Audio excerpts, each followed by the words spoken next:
Racing has resumed at Santa Anita and Churchill Downs, finally. And also in the news, the announcement of the class of 2020 of the National Museum of Racing and Hall of Fame. We have 7 new Hall of Famers, but only 2 were selected by voters from the contemporary category. Trainer Mark Casse and 2-time Horse of the Year, Wise Dan. This week, we will go in depth with Casse and with Wise Dan's trainer, Charlie Lopresti. The inductions have been scheduled for Friday, August 7th. So we are racing from home, and we've got our own Hall of Famer. Jerry, so every summer at Saratoga, the Hall of Fame induction ceremony at the Fasig-Tipton Pavilion is one of the highlights of the meeting. But obviously now with this COVID-19 pandemic going on, there's some uncertainty about what's going to happen with the ceremony this summer. Yeah, Randy, it's no different than any other aspect of racing or sporting event, basically in the entire country. There is no decision yet. They're not even racing downstate at Belmont right now. So the chances of them even getting to Saratoga are not assured, and certainly would be spectatorless, which would also be the case for the induction at the pavilion there at the National Museum of Racing and Hall of Fame. So, I mean, for me, my thoughts is I would rather see them postpone this, because so much of the specialness of being inducted in the Hall of Fame is standing before your peers and looking around and see the past winners, the plaques on the walls, and knowing what you've done to get there. The emotion that comes over you is just crazy. You know, I teared up. Early Fires is one of the toughest jockeys I've ever seen. Just like a stone. He got up there and he went to pieces, crying like a baby. And it was cool to watch. It really was, because the impact it has on the recipient is just indescribable. And to know that you've worked your entire life to get to that point and it's finally arrived for you, it's so special. And I just feel like it, for me at least, it should be in person with people. And now let's bring in trainer Mark Casse. Mark, you've been quoted as saying that as a young boy, you told your late father, Norman, that this was one of your earliest ambitions. I grew up around Saratoga. What would happen was, maybe when I was around 10 or so, my dad would always consign horses at the Fasig-Tipton Saratoga yearling sale. And we had we would park it in the parking lot there at Fasig-Tipton. And so we would either be at the sales, be at the races, or at the Hall of Fame. And so I used to go all the time with my father to the Hall of Fame. And I told him, I must have been about 12, I think. I said, I'm going to be in this someday, Dad. And of course he said, oh yeah, I'm sure you will be. Whether, you know, that's what fathers do, right? So Mark, all of us in this game know when we get into the business, we start from scratch. Nobody gives anybody anything in this game. For me, I didn't feel I was as maybe physically gifted as some of my contemporaries, but I tried to make up for it by strategizing and planning and studying and trying to beat him before I stepped on the track. For you, for Mark Casse, what do you think you've done so well for so long to get to this point? That's a good question. One thing I believe is that I've had a wonderful relationship with my team, with our team. We lost our longest team member about 4 or 5 years ago. He had been with me 33 years. We have 4 or 5 team members that have been with us 25 to 40 years. So I think that's part of it. When all you do is love horse racing and that's all you ever focus on, you know, I don't know anything else. So I always persevere. If you know me very well, I don't do a lot of things, but whatever I do, I make darn sure I do them pretty good. So I guess we should note, Mark, you were already a Hall of Famer before this. You were in the Canadian Racing Hall of Fame. You've done so much in your career, Breeders' Cups and everything. But how much do you think the back-to-back Triple Crown race wins last year with War of Will and Sir Winston helped your candidacy for the Hall of Fame this year? Well, I think, you know, obviously I'd been up for the Hall of Fame a few times. Really didn't realize, I mean, it's not easy to win. And to be honest with you, Randy, I thought previously that I would maybe get in. I mean, when we won 5 Breeders' Cups. I think our work with Tepin, going and winning at Royal Ascot. We've had 5 Eclipse Award winners. We've done a lot of things, but it still wasn't good enough, which is fine. I think it makes me appreciate this that much more. But I said to a few of my friends, said to my wife, Tina, if winning 2 classics doesn't put me in, I don't know what else I can do. So Mark, Randy just mentioned, and you talked about your last year's Preakness and Belmont wins. Yet, the place where you saw your first Derby, Secretariat, and you had a home there right outside Churchill Downs, that is still missing from your resume. You've come fairly close. You were 4th. This year, you have a horse called Enforceable, and he won the Lecomte. He was 2nd in the Risen Star. Had a troubled trip in the Louisiana Derby. How is he, and how good of a chance do you think he has of giving you your first Kentucky Derby? You're right. He would have had no chance had the Derby been first Saturday in May. I think he kind of went over the top, Jerry. He's a nice horse, but unlike some of my other good horses, he has to have things fall his way. He's got to have a big pace. He's got to come with a run. Right now, I brought him home to our training center in Ocala, and right now we're folks getting a break a little quicker, getting a little more into the game. I don't want to change it up too much because he's been pretty successful, but I'm hoping by September, he's one of these horses, you've seen him, both of you guys have, that grow up. He's still a big teenage kid. He needs to grow up in the next couple months, and hopefully that works. And you're right.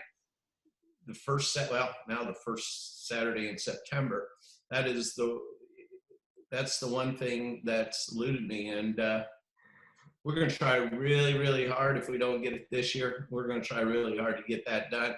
And then I'm going to retire. No, I'm kidding. Oh my God. I will tell you from experience, once you win it, you won't retire. Can't wait to get back for number 2 or number 3 or whatever it might be. Well, it's funny you should say that, because I remember the first time that we won the Sovereign Awards, and somebody said, what makes you strive to win the second one? How does it not matter? I said, are you kidding? Of course it matters. Once you win the first one, you want to win the second one. And then when you win the second one, you want to win the third one. And so you're 100% right. The drive will continue. So you referenced the Sovereign Awards. Jerry and I have talked to you a lot over the years. And when we were getting ready for this and looking back, as if we needed a reminder, looking back at all of your accomplishments, there's one question that we've never really asked you. You're from Indianapolis. You were raised in Ocala. You lived in Kentucky. You're an American through and through. And yet for the longest time in your career, you were synonymous with horse racing in Canada. You're the most decorated trainer in Canadian racing history for the most part. You and Roger Atfield, I would say. How did that come to pass? How did you get to be so intertwined with horse racing in Toronto? Well, as a little boy, of course, again, we're going back to my father. I can remember him taking me to Woodbine, and I must have been 10 or 11. The thing I remember most was that, and we never did it, but we flew first class to Toronto. And I got this really good meal. I think it was on Sunshine Air or something. But so my dad introduced me to Canada and to Woodbine. And so, and then I want to say when I was 18, my dad used to love to bet. My dad loved to bet. He was, some people say, well, he was a horse trainer. I said, possibly the worst horse trainer of all time. But he loved to bet. Just ask Andy Beyer. He would always be strategizing. So what happened was we had a horse, and I called Dad, and I said, Dad, this horse worked really good. He was a 4-year-old. And he goes, okay. So my dad changes his name, and he changes his name. And we go all the way. He wants to run him at Greenwood in Canada. So I fly up there. We run him. He gets beat a nose, but they disqualify the winner for bothering the third place horse. So so my dad introduced me to Canada, to racing in Toronto. But you know what really got me to go there was, a lot of people don't realize, but in maybe the early 80s, but I was the leading trainer in Kentucky, but I was tired of all the moving. First you'd go, at the time it may have been Latonia, then you had Keeneland, then you had Churchill, then you had Ellis Park, Arlington. I used to see Jerry up at Arlington. We raced at Arlington a few summers. Jerry, you rode at Churchill too, right? I did, couple falls. So I just got tired of all the moving. So if you didn't leave Churchill, we loved Churchill. And if you didn't leave Churchill, you couldn't get stalls at Arlington. I stayed at River Downs, which is now something else. But what I liked so much was we could race at Woodbine, and it ended racing in December. We would come to Ocala, and I wouldn't have to go back until the middle of March. So there was a downtime. I could have a house and enjoy a lot, and that's what got me started. And then one thing led to another. We started with, they gave me 5 stalls. That was it. I was the leading trainer at Churchill, and they gave me 5 stalls. And so but they weren't going to trick me. So I went out, and Frank Merrill, who was a long time ago, he was the leading trainer in North America. He had died, and there was a place out there, and it was a mess. And I went to his widow, and I said, would you be interested in renting this place? Because it was like 5 miles from the track. And she said, no. I said, I'll fix it. You don't have to pay for anything. I'll pay it. Anyways, I talked her into it. Next thing you know, I have 40 horses. And one thing led to another. And, but Canada it's been so instrumental in my success because it got me there. We started doing well there. The only reason I kind of came back to the U.S. was because of my son Norman. He was like, Dad, he was getting into the race, and he goes, he's a Kentucky boy, born in Louisville. He said, Dad, we got to start running in Kentucky again. And then Mr. Oxley came along. And Mr. Oxley, of course, now I'm getting the ammo where, hey, we maybe even have a shot to win the Kentucky Derby. And that's what happened. And then I had to change everything because we were running on synthetic in Toronto, and it's very, very hard from synthetic to dirt.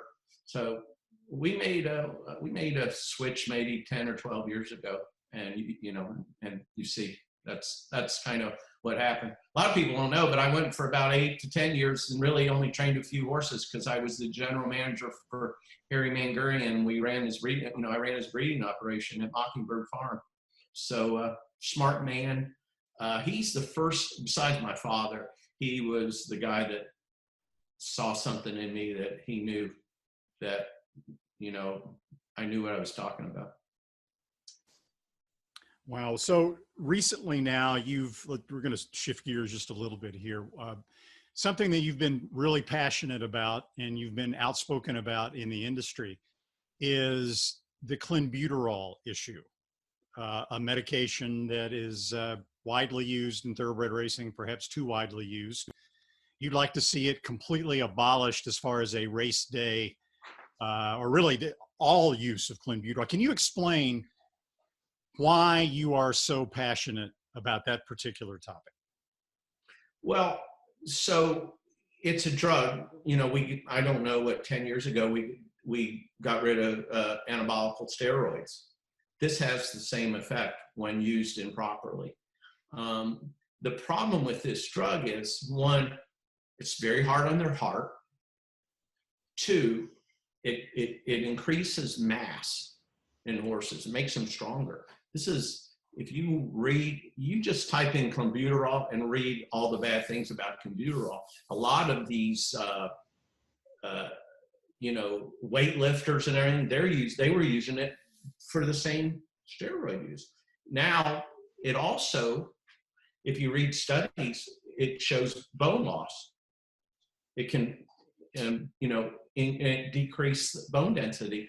So if you're making your horse bigger and stronger, and you're making the bone more brittle, is that not a recipe for disaster? I personally believe it is the biggest issue we have, and the reason why we have the breakdowns we've been having.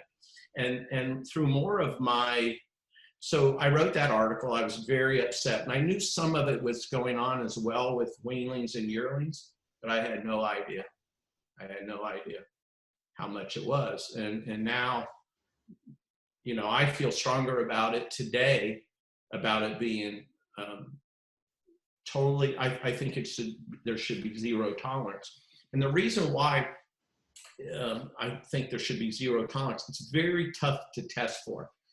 Even though we're saying some places 28 days, it's not 28 days. And these guys, these men and women that are pushing the envelope know it. The bad part is, technically you're not cheating because you're going within the days. So in a lot of places, Jerry and Randy, it may be a 7-day withdrawal or a 14-day withdrawal. So you build this horse up, you make him big and strong, you increase his lung capacity. You're doing damage, though, possibly to his heart and to his bone. Then you take them off it. They don't lose all that. They don't lose all that. That bone, the mass that and so they're at an advantage. And a guy like myself who does not want to subject his horse to that type of treatment is at a big disadvantage. And that's not right. The other problem is we have out of competition testing. So if they go and take a blood on a horse, urine sample, 10 days out, and he has Clenbuterol, there's nothing wrong with it. As long as that horse doesn't have it the day he runs, it's fine. I want it to be zero tolerance. So if they go into a barn and they find it, you're in trouble. And that's why it has to be zero tolerance. It needs to be gone. I don't know if you were privy to in December, Bob Baffert did a seminar in Arizona. And he talked about things, and they talked about Lasix at that time. And he said, I'm so overworked talking about Lasix, as am I. He said, if you want to talk about one drug that needs to be gone, the big is Clenbuterol. And he agreed. And again, the reason is the guys that want to use it and push the envelope and do this to their horses are at a big advantage, and that's not right. One, it's not right because you're putting the horse's life in jeopardy. I'm going to tell you real quick, there was a study, and I was surprised, came out maybe a year and a half ago. I was reading, and it surprised me. Do you know, and you guys wouldn't know this probably, but that an intact horse, 4-year-old intact horse, 4 and up, has almost a 3 times greater chance of a fatal breakdown than a filly or a gelding. And you say, well, why was that? It's not because they're necessarily a bad behavior horse, or it's because they increase their muscle mass. It become bigger and stronger. Jerry's seen it a million times, I'm sure. You get on these colts as they get older, and they become. And when you increase that, you're increasing your chances of a fatal breakdown. So if we're using this drug and they're increasing this mass, is that not the same thing? It's just so this is why I'm so passionate about it. And I could tell you so many things that I don't, I can't even talk about things that I know, but I know there was another study, and I'm not going to go into details, but of the fatal breakdowns, 75% of those horses had been given Clenbuterol. I want it to be zero tolerance, because when you go into a barn, if there's a barn search, which a lot of people don't know, but we're all subject, at any point in time, you can go in, and if they search a barn, if you have something that's not supposed to be there, you can get in trouble. It also, that might be fine at the racetrack, but what about the guy that has his 4 or 5 horses out in, at some training center? He could keep on, they don't know. I know for a fact, and California has the best